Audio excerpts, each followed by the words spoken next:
શાસકસ્ય ભયમ રાષ્ટ્રમ નાશયતિ અર્થાત શાસકનો ડર રાષ્ટ્રને બરબાદ કરે છે, જે વર્તમાન ભારતમાં થઈ રહ્યું છે. સોનમ વાંગચુકનું આંદોલન લોકશાહીના જતન માટે, જેનઝીના જતન માટે, અન્યાય સામેની લડત માટે જે આંદોલન થઈ રહ્યું હતું અને આ સરકાર વિશેષ મોદી સાહેબ ડરને કારણે એને હટાવે છે, આંદોલનને નષ્ટ કરવાના પ્રયત્ન કરે છે. એ સમયે મારે બે પ્રશ્નો પૂછવા છે.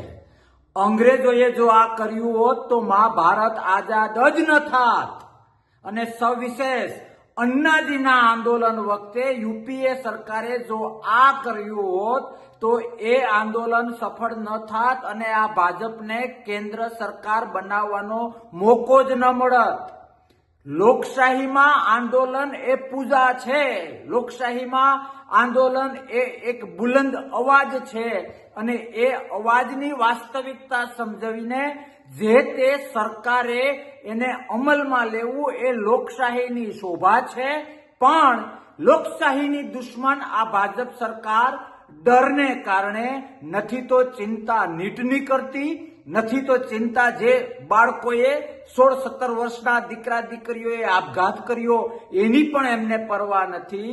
સત્તાનો આ નશો ભાજપને તો ડુબાડશે, પણ ક્યાંક ને ક્યાંક લોકશાહીને દાગા લગાડવા માટેનું કામ આ કેન્દ્ર સરકાર, આ ભાજપ કરી રહી છે. મારા શબ્દો યાદ રાખજો. કેન્દ્ર સરકાર, શિક્ષણ મંત્રીએ આજ નહીં તો કાલ રાજીનામું આપવું જ પડશે. એ બાબત તમે પણ જાણો છો. તો લોકશાહીના દુશ્મન ન બનો. શાસક છો તો તમારો શાસક ધર્મ, રાજધર્મ નિભાવો, લોકશાહીને ચાહો. લોકશાહીના હિત માટે આવતીકાલના ભારત એટલે કે યુવાનો માટે લડતા કોઈ સાયન્ટિસ્ટ કે કોઈ પણ વ્યક્તિને આ રીતે તબિયતનું બહાનું આપીને રાતોરાત દવાખાનામાં, હોસ્પિટલમાં એડ કરી દેવા એ તમારો ડર બતાવે છે આંદોલનની સામે. એક સોનમજીને તમે અંદર કરશો તો બીજા 1000 સોનમજી ઉભા થશે. એક આંદોલનકારીને તમે ડામવાનો પ્રયત્ન કરશો તો બીજા લાખ આંદોલનકારીઓ ઉભા થશે. લોકશાહીમાં શાસન આ રીતે ન થાય.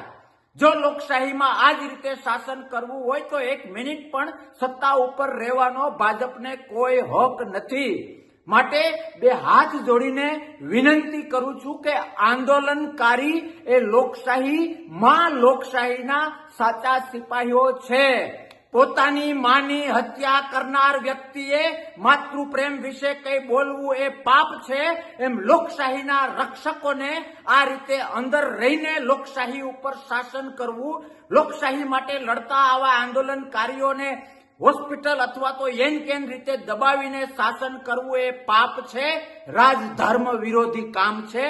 લોકશાહી ક્યાંક ખૂણામાં જઈને રડી રહી છે. ફરીથી વિનંતી કરું છું કે આંદોલનને સ્વીકારવાની ટેવ પાડો, તમારી ભૂલો સુધારવાની ટેવ પાડો. યુવાનો, જે આવતીકાલનું ભારત છે એના બાબતે હકારાત્મક વિચારવાનું શરૂ કરો, અથવા લોકશાહીના દુશ્મન જેવું જ જો વર્તન કરવું હોય તો તત્કાલ અસરથી સરકાર છોડો. જય હિન્દ, ભારત માતા કી જય.